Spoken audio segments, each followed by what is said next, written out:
Does anybody out there know that for the first time in American history, the U.S. Army was used in a war operation against the American people? Yes.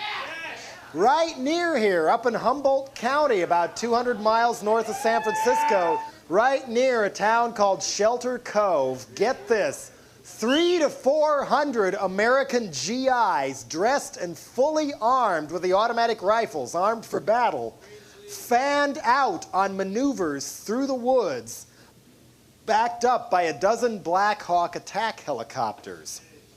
The mountain people up there were frightened out of their wits. They thought there was a war going on, especially the ones who had soldiers kicking in the doors to their cabins and putting guns to their heads in front of their children.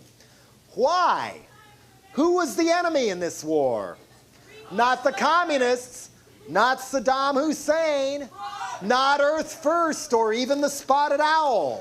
No, the enemy.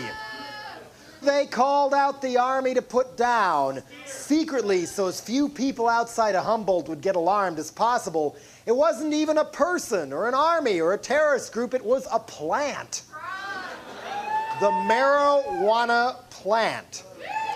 And they actually did find a few for the GIs to pull up, and then they had to fly in more from the government stash so the pile would look big enough when they lit the bonfire for the network TV news cameras so they could say, yes, another triumph in the drug war. Drug war. War. The American army sent to war against the American people. And we're supposed to feel relieved and secure and protected. Protected from what? A lot of people with more guts than I'll ever have risked their life and limb all last summer at the Earth First Redwood Summer action up in Humboldt County. They were chaining themselves to redwoods that were 3 times wider than they were spread-eagled. They were 800 years old as the saws buzzed right over their heads. They stood in the dirt as the bulldozers charged them and stopped right at their toes. Or people waved clubs at them, charged them with logging trucks, shotguns, you name it. All to try and save some of the last unspoiled virgin forest we have left anywhere in this country from being chopped down and made into toilet paper, TV guides, and the Weekly World News. On the other side, the loggers saying, what about our jobs? What about our families? What about our lives? You needed wood and cardboard to make those protest signs. We need fuel. We need paper. It's almost gone. Where are we going to get more? The answer for centuries has been right under our nose. Grow more pot.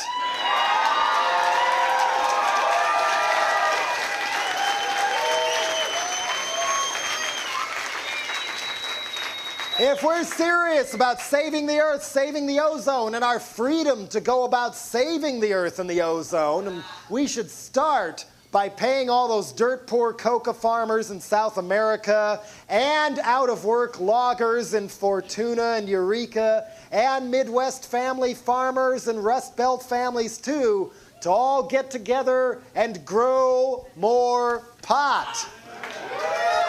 Why? Get ready for this. There's a book out. It's called The Emperor Wears No Clothes. The author's name is Jack Harrar. It's published by Queen of Clubs. I think there's ads for it in High Times or Normal, National Organization for Reform of Marijuana Laws. They could direct you to one, I'm sure. And in this book, among other places, it is written, before the 20th century, the marijuana plant provided almost all the world's paper, all the world's clothing and textiles, and almost all the world's rope. According to none other than the U.S. Department of Agriculture, you can make 4 times as much paper from an acre of marijuana hemp plants as you can from an acre of trees. And instead of chopping down all the redwoods in Humboldt County and turning Northern California and Oregon and Washington into Appalachia or the Sahara Desert, if you do it with hemp plants, you can just grow another crop a few months later and make more paper. at 1/4 the cost of making paper from wood pulp and only 1/5 the pollution. The ancient Romans knew this and grew it. Henry VIII made each farmer in Old England grow their share because they knew if you want the strongest natural fiber there is, you all got to do your part for the king and grow more pot. And we did too. Guess what Levi jeans were originally made out of? And guess what American flags used to be made out of?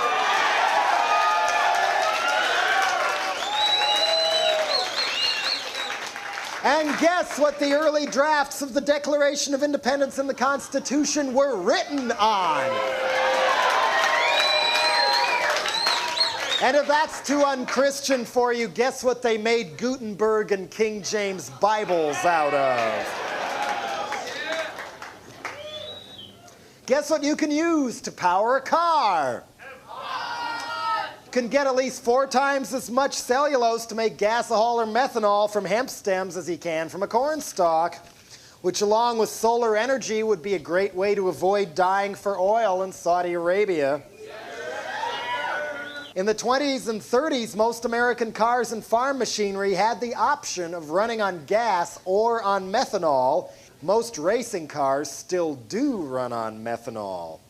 And George Washington and Thomas Jefferson grew cannabis on their plantations and smoked it too. In the 1760s in the American colonies, you could even be jailed for not growing pot, because that was part of the key to become economically independent from Britain.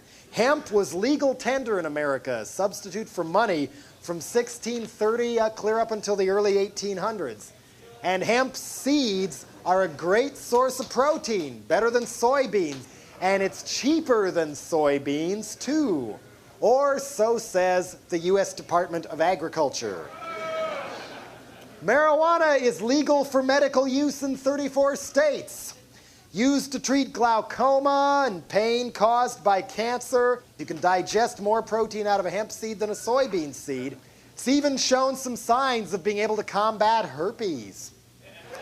And guess what kind of a parachute Mr. Drug War Junta man himself, George Bush, used when he bailed out of that bomber in World War II. Hemp was illegal by then, but farmers were briefly ordered to grow it again in this country for the war effort and all, and the U.S. Army had their own stash all along in the colonies and the Philippines. So, how did everything get turned around so damn bad? Doesn't it strike you as a little dumb that we burn oil and choke ourselves and chop down all our trees and ruin innocent people's lives by branding them criminals and throwing them in jails or sending them off to drug camps or taking all their property and selling it before they're brought to trial, in the process making crack and heroin cheaper and easier to get than pot?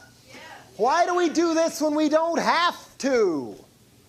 Meanwhile, the police chief of LA, Daryl Gates, gets front-page approval for telling a U.S. Senate committee that pot smokers should be shot on sight. Because smoking pot is treason, because after all, it's illegal. Why was marijuana cracked down on? And why was it done so violently? Well, ready? In 1936, Popular Mechanics magazine hailed the invention of a new machine to process hemp, predicting that marijuana hemp would once again become the world's largest cash crop. This did not sit at all well with people like Hearst Paper Manufacturing, or Kimberly-Clark, or other cutthroat multinationals who happened to have large timber holdings. Didn't sit too well with tobacco barons for obvious reasons. And it sure as hell didn't sit too well with our old buddies DuPont. Hemp processing uses only 1/5 the chemicals needed to process wood pulp, and DuPont had just patented a new wood pulp sulfide process. And DuPont's patented plastic fibers had just passed up hemp as the number 2 fiber next to cotton, and they wanted to keep it that way.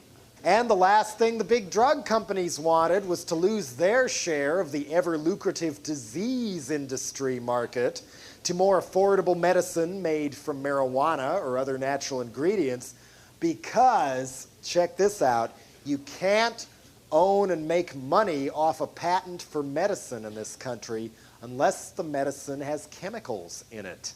If it's all natural ingredients, you can't patent it.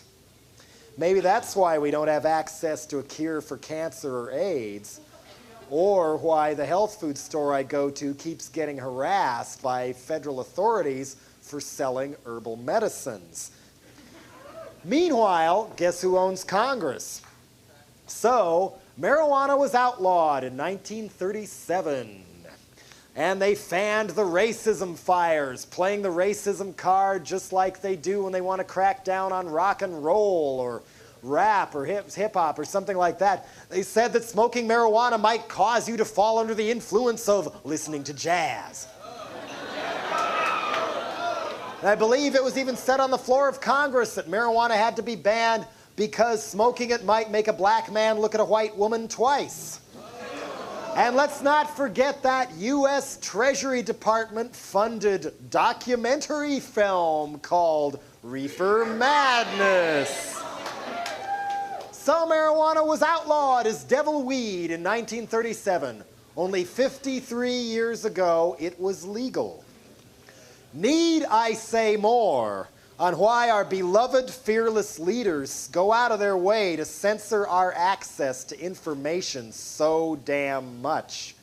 Can you imagine the mass outrage if this kind of stuff ever really got out and people knew that this so big drug problem they keep reading about and hearing about is being caused by the government themselves, and people knew how easily each one of us individually could turn our ecological and human crisis around without resorting to Nazi bullshit like oil wars and drug wars, just by saying no to George Bush? And people knew that the very companies that provide us with such crucial conveniences as Kleenex, paper towels, and junk mail have systematically and brutally rearranged every single one of our lives so that we are literally wiping our ass with our own future. And it doesn't have to be this way. I mean, I'll tell you, I do feel kind of funny saying all this because I used to be a pothead and I hate smoking the stuff and the whole low-energy stoner deadhead vibe that comes with it. But you don't need to smoke pot to realize that the real drug problem in this country is not the drugs. And we can help solve our drug problems, crime problems, environmental problems, even our racial problems, if we say no to George Bush and get together and grow more pot.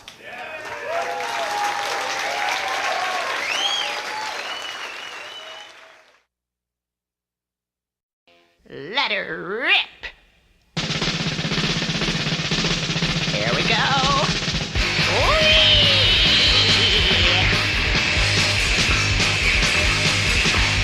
Buzz bomb, automobile.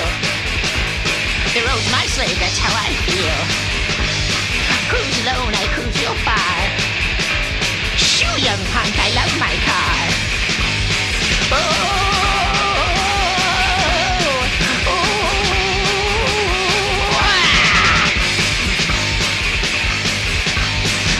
Nevada at 110. Highway 15, there's nobody there. The sign says next time 30 miles. My pension comes with penny saved, 5 more escape from home. I'd rather crouch around all day than move into a home. Plow through restaurants and let's slap those bad lonely salesmen still working in the men's room. Buzz bomb, tape up loud. Lawrence Welk cranked up to 10. Faster, faster in my car. Buzz bomb is my pride and joy, king of the trailer court, waiting for a nice young man who loves me for my car, who tells me why I'm cool, tells me just what I like.